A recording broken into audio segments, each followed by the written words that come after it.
사랑하는 성도 여러분, 3월 10일 금요일 새벽 만나에 오신 여러분 주님의 이름으로 환영하고 축복합니다. 오늘 우리에게 주시는 하나님의 말씀은 사무엘상 11장입니다. 사무엘상 11장 1절에서 11절까지의 말씀 보겠습니다. 사무엘상 11장 1절에서 11절까지의 말씀입니다. 암몬 사람 나하스가 올라와서 길르앗 야베스에 맞서 진침해 야베스 모든 사람들이 나하스에게 이르되 우리와 언약하자 그리하면 우리가 너를 섬기리라 하니 암몬 사람 나하스가 그들에게 이르되 내가 너희 오른 눈을 다 빼야 너희와 언약하리라. 내가 온 이스라엘을 이같이 모욕하리라. 야베스 장로들이 그에게 이르되 우리에게 이레 동안 말미를 주어 우리가 이스라엘 온 지역에 전령들을 보내게 하라. 만일 우리를 구원할 자가 없으면 내게 나아가리라 하니라. 이에 전령들이 사울이 사는 기브아에 이르러 이 말을 백성에게 전하매 모든 백성이 소리를 높여 울더니 마침 사울이 밭에서 소를 몰고 오다가 이르되 백성이 무슨 일로 우느냐 하니 그들이 야베스 사람의 말을 전하니라. 사울이 이 말을 들을 때에 하나님의 영에게 크게 감동되매 그의 노가 크게 일어나 한 겨리의 소를 잡아 각을 뜨고 전령들의 손으로 그것을 이스라엘 모든 지역에 두루 보내어 이르되 누구든지 나와서 사울과 사무엘을 따르지 아니하면 그의 소들도 이와 같이 하리라 하였더니 여호와의 두려움이 백성에게 임하매 그들이 한 사람같이 나온지라. 사울이 베색에서 그들의 수를 세어보니 이스라엘 자손이 30만 명이요 유다 사람이 3만 명이더라. 무리가 와 있는 전령들에게 이르되 너희는 길르앗 야베스 사람에게 이같이 이르기를 내일 해가 더울 때에 너희가 구원을 받으리라 하라. 전령들이 돌아가서 야베스 사람들에게 전하매 그들이 기뻐하니라. 야베스 사람들이 이에 이르되 우리가 내일 너희에게 나아가리니 너희 생각에 좋을 대로 우리에게 다 행하라 하니라. 이튿날 사울이 백성을 3대로 나누고 새벽에 적진 한가운데로 들어가서 날이 더울 때까지 암몬 사람들을 치매 남은 자가 다 흩어져서 둘도 함께하는 자가 없었더라. 아멘. 네, 여러분, 우리는 이 세상을 살아가는 동안 우리의 삶 속에서 보이지 아니하는 수많은 영적인 전쟁을 치르며 살아가는 것을 피할 수가 없습니다. 그리고 그 영적 전쟁에서 우리가 상대해야 되는 마귀는 그렇게 쉬운 상대가 아닙니다. 그렇기 때문에 이 영적 전쟁의 속성을 또 특징을 잘 이해해야 되고 알아야 하고 이 싸움에서 싸우기 위해서 우리의 힘이 아닌 하나님께서 이 싸움을 싸우시는 싸움이 되어야 우리는 이 영적 전쟁에서 이길 수 있습니다.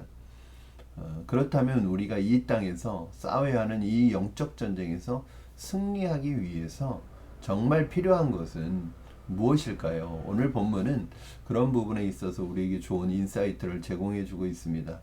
오늘 본문에서 암몬이라는 암몬 족속이 특별히 암몬의 나하스가 이스라엘의 족속 중에 하나인 길르앗 야베스는 요단 동편에 있었던 족속 중에 하나입니다.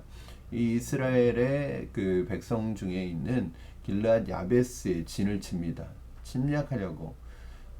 그리고 그 사울이 그들의 손에서 이 길르앗 야베스를 구원해내는 내용을 담고 있는 내용입니다.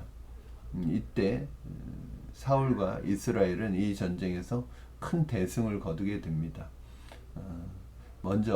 우리가 먼저 살펴볼 것은 이 길르앗 야베스, 이 하나님의 백성이죠.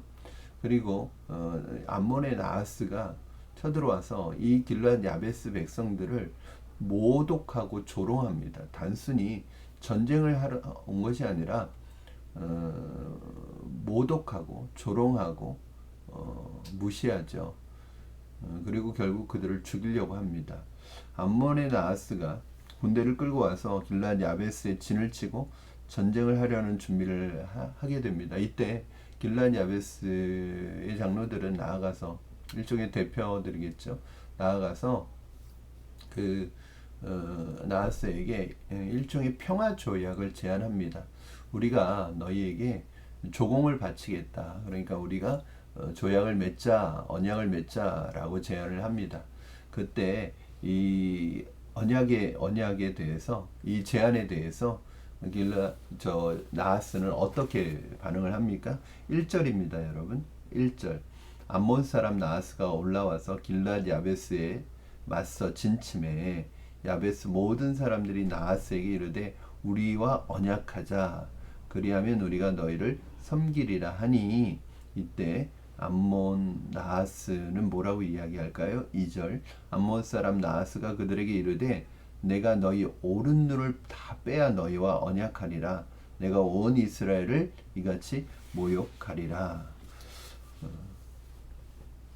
사실은 길랏 야베스는 아예 싸울 엄두가 나지 않아서 스스로 항복하고 암몬에 조공을 바치는 봉신관계를 제안을 하는 거죠. 봉신으로서 섬기겠다고. 그러나 암몬의 나하스는 야베스의 제안을 거부하고 뭐라고 이야기하냐면 그들의 눈을 다 빼내야지 우리가 언약 조약을 하겠다, 이렇게 얘기합니다. 그러면 이것은 조약하겠다는 말이 아니겠죠? 그냥 이들에게는 이 암몬의 나하스는 지금 길랏 야베스로부터 조공을 받는 것이 목적이 아니라 길랏 야베스를 모두 죽이겠다는 거예요. 전쟁이 목적인 거죠. 그들을 죽이는 게 목적이에요. 나하스의 목적은 야베스의 조공을 받는 것이 아니라 야베스를 죽이는 것입니다. 여러분, 사탄의 목적은 뭘까요? 사탄은 우리와 뭔가를 타협하는 것이 목적이 아닙니다. 사탄은 하나님의 백성들을 영적으로 죽이는 게 목적이에요. 이것을 우리가, 이 길랏 야베스는 지금 잘못하고 있는 거죠. 여러분, 결국 타협은 사는 길이 아니라 죽는 것입니다. 우리가 영적 전쟁에서요, 타협은 사는 길이 아니라 죽는 길이에요. 다급해진, 이 제안이 거절되자 다급해진 야베스의 장로들은 특별히 이스라엘에게 요단 서쪽에 있는 이스라엘 지파에게 도움을 요청합니다. 전령들을 보냅니다. 그런데 이 전령들의 이 소식이 기브아에 전령들이 도착했고 기브아 사람들에게 알려졌죠. 당시에 사울은 왕으로 세워졌지만 아직 왕으로서 인정을 받고 있지는 못했던 것 같습니다. 왜냐하면 오늘 본문에 보니까 사울이 밭에서 소를 끌고 오다가 사람들이 우는 것을 보게 되었다고 하는 거 보니까, 왕인데 지금 밭에서 소를 끌고 일하고 있는 것을 보면 아직도 이 당시가 왕으로 세움 받은 지 그렇게 오랜 시간이 지나지 않았을 때입니다. 한 달일 수도 있고 한 달보다 좀 더 넘은 시간일 수도 있는데 아직은 왕으로 인정받지 못하고 있었던 시기였던 것 같아요. 사람들이 우는 모습을 보고 왜 울고 있느냐고 묻습니다. 그리고 사람들은 전령들의 이야기를 전합니다. 여러분, 사실은 길랏 야베스와 그 베냐민 지파, 사울이 속해 있는 베냐민 지파는 특별한 인연이 있죠.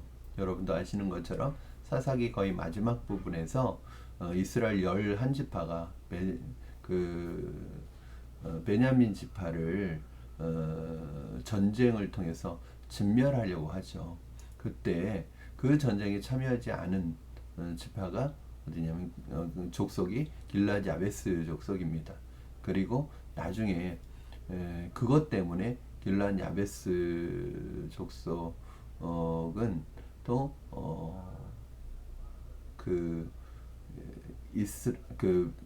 베냐민 지파에서 베냐민 지파와 길랏 야베스의 처녀들이 남자들은 있는데 모든 여자들이 다 죽게 되니까 그 남자들 그에게 신부감을 구해주는 것을 길르앗 야베스에서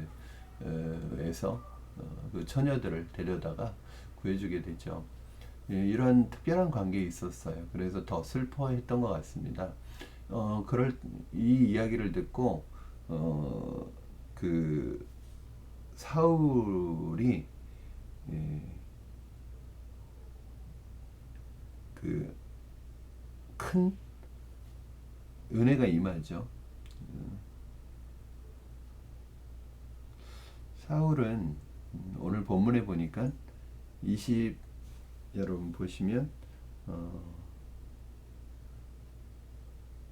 6절 말씀 한번 보시겠습니다. 6절 말씀 6절 사울이 이 말을 들을 때에 하나님의 영에게 크게 감동되매 그의 노가 크게 일어나 한 겨리의 소를 잡아 각을 뜨고 전령들의 손으로 그것을 이스라엘 모든 지역에 두루 보내어 이르되 누구든지 나와서 사울과 사무엘을 따르지 아니하면 그의 소들도 이와 같이 하리라 하였더니 여호와의 두려움이 백성에게 임하매 그들이 한 사람같이 나온지라. 사울에게 하나님의 영이 임하셔서 사울에게 용기와 확신, 전쟁에 대한 용기와 확신이 생겨 승리에 대한 확신이 생기게 됩니다. 사실은 사울은 왕으로 뽑혔지만 사람들 앞에 잘 나서지 못하는 그런 사람이고 두려움이 많은 사람이죠. 사울이 이 야베스의 소식을 듣자 하나님의 영이 크게 감동되어서 거룩한 분노와 용기가 일어납니다. 원래 사울은 이처럼 용기 있는 사람은 아니었습니다.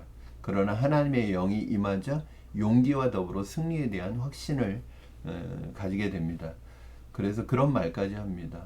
아마도 이것은 그들의 말이라고 했지만 아마 사울의 말이었을 것이라고 생각이 듭니다. 무리가 와 있는 전령들에게 이르되 너희는 길르앗 야베스 사람들에게 이같이 이르기를 내일 해가 더울 때에 너희가 구원을 받으리라 하라. 무슨 말입니까? 너희가 내일 해가 더울 때 그때 구원을 받게 될 것이다. 뭐냐면 전쟁에 대한 확신, 승리에 대한 확신 가운데 말하고 있는 것입니다. 그렇죠? 사울은 전쟁에서 실제로 대승을 거두게 됩니다. 그리고 그가 말한 것처럼 날이 더울 때까지 암몬을 모두 무찌르게 되고 승리하게 됩니다. 그럼 사울의 이런 자신감, 전쟁에 대한 승리의 확신, 이 모든 것은 어디에서 왔을까요? 근거 없는 자신감이 아니라 근거가 있는 자신감입니다. 즉 하나님께서 성령 충만을 통해서 이 전쟁이 하나님께서 함께 하시는 전쟁이라는 확신이 생긴 것이죠. 그리고 하나님께서 함께 하시는 전쟁이라면 이 전쟁은 반드시 승리할 수밖에 없다는 것을 사울은 확신을 하게 되었습니다. 여러분, 영적 전쟁에서 우리가 승리할 수 있는 비결이 무엇일까요? 영적 전쟁에서 우리가 싸우는 싸움의 무기는 무엇일까요? 그렇죠? 바로 성령 충만함입니다. 사울의 전투 능력이 탁월했기 때문이 아닙니다. 하나님의 성령께서 충만하게 임하셨고 성령께서 사울에게 힘과 지혜와 능력을 주셨기 때문입니다. 저는 여러분이 삶 속에서 일어나는 영적 전쟁에서 승리하는 것은 내 개인의 탁월한 능력과 실력이 아니라 하나님의 성령의 늘 충만한 것임을 기억하시고 하나님의 성령의 충만함을 사모하시고 그 성령의 충만하신 가운데 하나님의 성령께서 주시는 힘과 능력과 지혜로 여러분에게 당면한 모든 영적 전쟁을 승리로 이끄시는 여러분 되기를 주님의 이름으로 축원합니다. 사실은 우리가 싸우는 싸움은 영적인 싸움은 사실 내 힘으로는 이기기 어렵습니다. 왜냐하면 우리 대적 마귀는 나하고 상대가 안 될 정도로 강한 존재입니다. 그러나 그 마귀라 할지라도 하나님이 싸우시는 싸움이라면 그 싸움에서는 마귀도 힘을 쓸 수가 없습니다.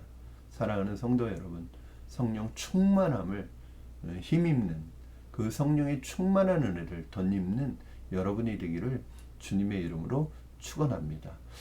또 한 가지 우리가 살펴보게 되는 것은 사실은 사울은 이때까지만 해도 왕으로서 제대로 인정받지 못하고 있었습니다. 그러나 이스라엘에게 닥친 위기가 그의 리더십과 하나님이 왕으로 선택했다는 그것을 보여줄 수 있는 기회가 되었던 것처럼 우리의 삶에 일어나는 어떤 위기는 단순히 위기가 아니라 하나님께서 우리와 함께 하신다는, 또 하나님께서 사용하시는 사람이라는 것을 보여주는 기회가 될 수 있다는 것을 여러분 기억하시고, 오늘도 여러분 주어진 삶 속에서 성령과 동행하시는, 성령님과 함께 하시는, 성령님의 은혜가 함께 하시는 여러분의 삶이 되기를 주님의 이름으로 축원합니다. 우리가 싸우는 싸움의 무기는 바로 성령의 충만함이고 그 성령을 의지하고 믿는 것입니다. 오늘도 여러분의 삶 속에 동행하시고 함께 하시는 그 성령님을 의지하시고 그 성령님으로 충만한 여러분 되기를 주님의 이름으로 축원합니다. 기도하겠습니다. 살아계신 하나님 아버지, 우리가 싸우는 싸움의 가장 중요한 무기는 성령 충만함임을 우리가 깨닫습니다. 하나님, 우리로 하여금 성령 충만케 하시고 오늘 우리에게 주어진 삶 속에서 성령 충만한 하루를 살아갈 수 있게 하여 주시옵소서. 성령님이 우리를 다스려 주시옵소서. 성령의 능력과 힘과 지혜로 우리와 함께하여 주시옵소서. 오늘 하루도 성령님과 동행하는 하루가 되도록 축복하여 주시옵소서. 감사하며 예수님의 이름으로 기도하옵나이다. 아멘. 사랑하는 성도 여러분, 오늘 하루도 주님의 성령이 여러분과 함께 하시고 충만하신 하루가 되기를 축복합니다. 오늘 금요 심야 기도회가 밤에 있습니다. 오늘 금요 심야 기도회에 우리 성도님들 나오셔서 함께 기도하고 함께 하나님 앞에 우리의 기도의 제목을 아뢰고 말씀과 예배와 찬양으로 하나님 앞에 나아가는 시간 되기를 주님의 이름으로 축원합니다. 사랑하고 축복합니다. 여러분, 새벽 만나는 다음 주 월요일부터 다시 시작하겠습니다. 오늘 금요 심야에 사무엘상 말씀을 계속해서 이어서 보도록 하겠습니다.